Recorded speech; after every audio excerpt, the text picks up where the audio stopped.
बंधुओं नमस्कार।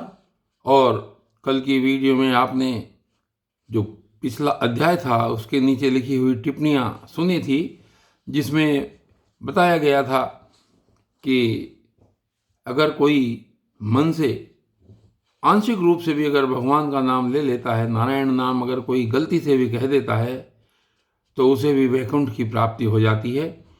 और अजामिल एक ऐसे ही चरित्र हैं श्रीमद् भागवत महापुराण में, और अत्यंत दुरात्मा और पापी होते हुए भी मृत्यु के समय उनके मुख से अनायास ही अपने पुत्र का नाम, जो उन्होंने नारायण रखा हुआ था, वो निकल गया। और जिस समय यमदूत उनको लेने आए, तो जो भगवान के पार्षद थे उन्होंने उनको रोक दिया और कहा कि इसने तो भगवान का नाम लिया है। और इसको अंत में जब उन्होंने शरीर छोड़ा तो वैकुंठ की प्राप्ति हुई। और आगे यहाँ पर आज इस वीडियो में यम और यमदूतों के बीच का संवाद आप सुनिए। राजा परीक्षित ने पूछा, भगवान, देवादिदेव धर्मराज के वश में सारे जीव हैं और भगवान के पार्षदों ने उन्हीं की आज्ञा भंग कर दी तथा उनके दूतों को अपमानित कर दिया। जब उनके दूतों ने यमपुरी में जाकर उनसे अजामिल का वृतांत कह सुनाया, तब सब कुछ सुनकर उन्होंने अपने दूतों से क्या कहा? ऋषिवर, मैंने पहले यह बात कभी नहीं सुनी कि किसी ने किसी भी कारण से धर्मराज के शासन का उल्लंघन किया हो। भगवान, इस विषय में लोग बहुत संदेह करेंगे और उसका निवारण आपके अतिरिक्त दूसरा कोई नहीं कर सकता, ऐसा मेरा निश्चय है। तो उसकी बात सुनकर के श्री सुखदेव जी कहते हैं कि परीक्षित, जब भगवान के पार्षदों ने यमदूतों का प्रयत्न विफल कर दिया, तब उन लोगों ने संयमनीपुरी के स्वामी एवं अपने शासक यमराज के पास जाकर निवेदन किया। तो यमदूतों ने कहा कि प्रभु, संसार के जीव 3 प्रकार के कर्म करते हैं, पाप, पुण्य अथवा दोनों से मिश्रित। इन जीवों को उन कर्मों का फल देने वाले शासक संसार में कितने हैं? ये उन्होंने अपनी आशंका रखी। यदि संसार में दंड देने वाले बहुत से शासक हों, तो किसे सुख मिले और किसे दुख, इसकी व्यवस्था एक सी न हो सकेगी। संसार में कर्म करने वालों के अनेक होने के कारण यदि उनके शासक भी अनेक हों, तो उन शासकों का शासकपना नाम मात्र का ही होगा। जैसे एक सम्राट के अधीन बहुत से नाम मात्र के सामंत होते हैं। इसलिए हम तो ऐसा समझते हैं कि अकेले आप ही समस्त प्राणियों और उनके स्वामियों के भी अधीश्वर हैं। आप ही मनुष्यों के पाप और पुण्य के निर्णायक, दंडदाता और शासक हैं। प्रभु, अब तक संसार में कहीं भी आपके द्वारा नियत किए हुए दंड की अवहेलना नहीं हुई थी, किंतु इस समय 4 अद्भुत सिद्धों ने आपकी आज्ञा का उल्लंघन कर दिया है। प्रभु, आपकी आज्ञा से हम लोग एक पापी को यातना गृह की ओर ले जा रहे थे, परंतु उन्होंने बलपूर्वक आपके फंदे काटकर उसे छुड़ा दिया। हम आपसे उनका रहस्य जानना चाहते हैं। यदि आप हमें सुनने का अधिकारी समझें तो कहें। प्रभु, बड़े ही आश्चर्य की बात है कि इधर तो अजामिल के मुंह से नारायण यह शब्द निकला और उधर वे डरो मत कहते हुए झटपट वहां आ पहुंचे। श्री सुखदेव जी कहते हैं, जब दूतों ने इस प्रकार प्रश्न किया, तब देव शिरोमणि प्रजा के शासक भगवान यमराज ने प्रसन्न होकर श्रीहरि के चरण कमलों का स्मरण करते हुए उनसे ये कहा। यमराज ने कहा, दूतों, मेरे अतिरिक्त एक और ही चराचर जगत के स्वामी हैं। उन्हीं में यह संपूर्ण जगत सूत में वस्त्र के समान ओतप्रोत है। उन्हीं के अंश ब्रह्मा, विष्णु और शंकर इस जगत की उत्पत्ति, स्थिति तथा प्रलय करते हैं।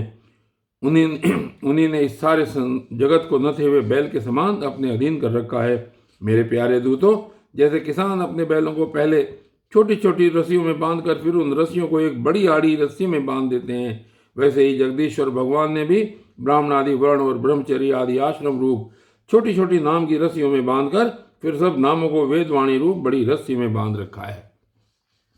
और आगे कहते हैं कि इस प्रकार सारे जीव नाम एवं कर्म रूप बंधन में बंधे हुए भयभीत होकर उन्हें ही अपना सर्वस्व भेंट कर रहे हैं। दूतों, मैं इंद्र, निरृति, वरुण, चंद्रमा, अग्नि, शंकर, वायु, सूर्य, ब्रह्मा, 12 आदित्य, विश्व देवता, 8 वसु, साध्य, 49 मरुत, सिद्ध, 11 रुद्र, रजोगुण एवं तमोगुण से रहित भृगु आदि प्रजापति और बड़े बड़े देवता सबके सब सत्व प्रधान होने पर भी उनकी माया के अधीन है तथा भगवान कब क्या किस रूप में करना चाहते हैं इस बात को नहीं जानते, तब दूसरों की तो बात ही क्या है। और आगे कहते हैं कि दूतों, जिस प्रकार घट पट आदि रूपमान पदार्थ अपने प्रकाशक नेत्र को नहीं देख सकते, वैसे ही अंतःकरण में अपने साक्षी रूप से स्थित परमात्मा को कोई भी प्राणी इंद्रिय, मन, प्राण, हृदय या वाणी आदि द्वारा किसी भी साधन के द्वारा नहीं जान सकता। वे प्रभु सबके स्वामी और स्वयं परम स्वतंत्र हैं। उन्हें मायापति पुरुषोत्तम के दूत उन्हीं के समान परम मनोहर रूप, गुण और स्वभाव से संपन्न होकर इस लोक में प्राय विचरण किया करते हैं। विष्णु भगवान के सुपूजित एवं परम अलौकिक पार्षदों का दर्शन बड़ा दुर्लभ है। वे भगवान के भक्त जनों को उनके शत्रुओं से, मुझसे और अग्नि आदि सब विपत्तियों से सर्वथा सुरक्षित रखते हैं। स्वयं भगवान ने ही धर्म की मर्यादा का निर्माण किया है। उसे न तो ऋषि जानते हैं और न देवता या सिद्धगणी। ऐसी स्थिति में मनुष्य, विद्याधर, चारण और असुर आदि तो जान ही कैसे सकते हैं। भगवान के द्वारा निर्मित भागवत धर्म में परम शुद्ध और भगवान के द्वारा निर्मित भागवत धर्म परम शुद्ध और अत्यंत गोपनीय है। उसे जानना बहुत ही कठिन है। जो उसे जान लेता है वह भगवत स्वरूप को प्राप्त हो जाता है। दूतों, भागवत धर्म का रहस्य हम 12 व्यक्ति ही जानते हैं। वो कौन कौन है? ब्रह्मा जी, देवर्षि नारद, भगवान शंकर, सनत कुमार, कपिल देव, स्वयंभू मनु, प्रहलाद, जनक, पितामह बलि, सुखदेव जी और मैं धर्मराज। इस जगत में जीवों के लिए बस यही सबसे बड़ा कर्तव्य परम धर्म है कि वे नाम, कीर्तन आदि उपायों से भगवान के चरणों में भक्ति भाव प्राप्त कर लें। प्रिय दूतों, भगवान के नामोच्चारण की महिमा तो देखो। अजामिल जैसा पापी भी एक बार नामोच्चारण करने मात्र से मृत्यु पास से छुटकारा पा गया। भगवान के गुण, लीला और नामों का भलीभांति कीर्तन मनुष्य के पापों का सर्वथा विनाश कर दे, यह कोई बहुत बड़ा फल नहीं है। क्योंकि अत्यंत पापी अजामिल ने मरने के समय चंचल चित्त से अपने पुत्र का नाम नारायण उच्चारण किया। हम नामाभास मात्र से ही उसके सारे पाप तो क्षीण हो ही गए, मुक्ति की भी प्राप्ति हो गई। बड़े बड़े विद्वानों की बुद्धि कभी भगवान की माया से मोहित हो जाती है। वे कर्मों के मीठे मीठे फलों का वर्णन करने वाली अर्थवाद रूपिणी वेदवाणी में ही मोहित हो जाते हैं और यज्ञ याग आदि बड़े बड़े कर्मों में ही संलग्न रहते हैं तथा इस सुगमाति सुगम भगवान नाम की महिमा को नहीं जानते। यह कितने खेद की बात है। प्रिय दूतों, बुद्धिमान पुरुष ऐसा विचार कर भगवान अनंत में ही संपूर्ण अंतःकरण से अपना भक्ति भाव स्थापित करते हैं। वे मेरे दंड के पात्र नहीं हैं। पहली बात तो यह है कि वे पाप करते ही नहीं, परंतु यदि कदाचित संयोगवश कोई पाप बन भी जाए तो उसे भगवान का गुणगान तत्काल नष्ट कर देता है। जो समदर्शी साधु भगवान को ही अपना साध्य और साधन दोनों समझकर उन पर निर्भर हैं, बड़े बड़े देवता और सिद्ध उनके पवित्र चरित्रों का प्रेम से गान करते रहते हैं। मेरे दूतों, भगवान की गदा उनकी सदा रक्षा करती रहती है। उनके पास तुम लोग कभी भूल कर भी मत पटकना। उन्हें दंड देने की सामर्थ्य न हम में है और न साक्षात काल में ही है। बड़े बड़े परमहंस दिव्य रस के लोभ से संपूर्ण जगत और शरीर आदि से भी अपनी अहमता ममता हटाकर अकिंचन होकर निरंतर भगवान मुकुंद के पादार बिंद का मकरंद रस पान करते रहते हैं। जो दुष्ट उस दिव्य रस से विमुख है और नरक के दरवाजे घर गृहस्थी की तृष्णा का बोझा बांधकर उसे ढो रहे हैं, उन्हीं को मेरे पास बार बार लाया करो। जिनकी जीभ भगवान के गुणों और नामों का उच्चारण नहीं करती, जिनका चित्त उनके चरणार बिंदों का चिंतन नहीं करता और जिनका सिर एक बार भी भगवान श्री कृष्ण के चरणों में नहीं झुकता, उन भगवत सेवा विमुख पापियों को ही मेरे पास लाया करो। आज मेरे दूतों ने भगवान के पार्षदों का अपराध करके स्वयं भगवान का ही तिरस्कार किया है। यह मेरा ही अपराध है। पुराण पुरुष भगवान नारायण हम लोगों का यह अपराध क्षमा करें।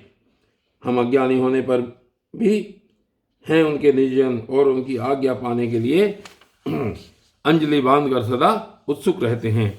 अतः परम महिमान्वित भगवान के लिए यही योग्य है कि वे क्षमा कर दें। मैं उन सर्वांतर्यामी एक रस अनंत प्रभु को नमस्कार करता हूँ। श्री सुखदेव जी कहते हैं, परीक्षित, इसलिए तुम ऐसा समझ लो कि बड़े से बड़े पापों का सर्वोत्तम, अंतिम और पाप वासनाओं को भी निर्मूल कर डालने वाला प्रायश्चित यही है कि केवल भगवान के गुणों, लीलाओं और नामों का कीर्तन किया जाए। इसी से संसार का कल्याण हो सकता है। जो लोग बार बार भगवान के उदार और कृपापूर्ण चरित्रों का श्रवण कीर्तन करते हैं उनके हृदय में प्रेममयी भक्ति का उदय हो जाता है। उस भक्ति से जैसी आत्मशुद्धि होती है वैसी कृच्छ चांद्रायण आदि व्रतों से नहीं होती। जो मनुष्य भगवान श्री कृष्णचंद्र के चरणारविंद मकरंद रस का लोभी भ्रमर है वह स्वभाव से ही माया के आपात रम्य दुखद और पहले से ही छोड़े हुए विषयों में फिर नहीं रमता। किंतु जो लोग उस दिव्य रस से विमुख हैं, कामनाओं ने जिनकी विवेक बुद्धि पर पानी फेर दिया है, वे अपने पापों का मार्जन करने के लिए पुनः प्रायश्चित रूप कर्म ही करते हैं। इससे होता यह है कि उनके कर्मों की वासना मिटती नहीं और वे फिर वैसे ही दोष कर बैठते हैं। परीक्षित, जब यमदूतों ने अपने स्वामी धर्मराज के मुख से इस प्रकार भगवान की महिमा सुनी और उसका स्मरण किया तब उनके आश्चर्य की सीमा न रही। तभी से वे धर्मराज की बात पर विश्वास करके अपने नाश की आशंका से भगवान के आश्रित भक्तों के पास नहीं जाते और तो क्या वे उनकी ओर आंख उठाकर देखने में भी डरते हैं। प्रिय परीक्षित, यह इतिहास परम गोपनीय अत्यंत रहस्यमय है। मलय पर्वत पर विराजमान भगवान अगस्त्य जी ने श्रीहरि की पूजा करते समय मुझे यह सुनाया था। और बंधुओं, आज की वीडियो में बस इतना ही, और आगे की वीडियो में कल क्या होता है ये देखेंगे। तब तक धन्यवाद।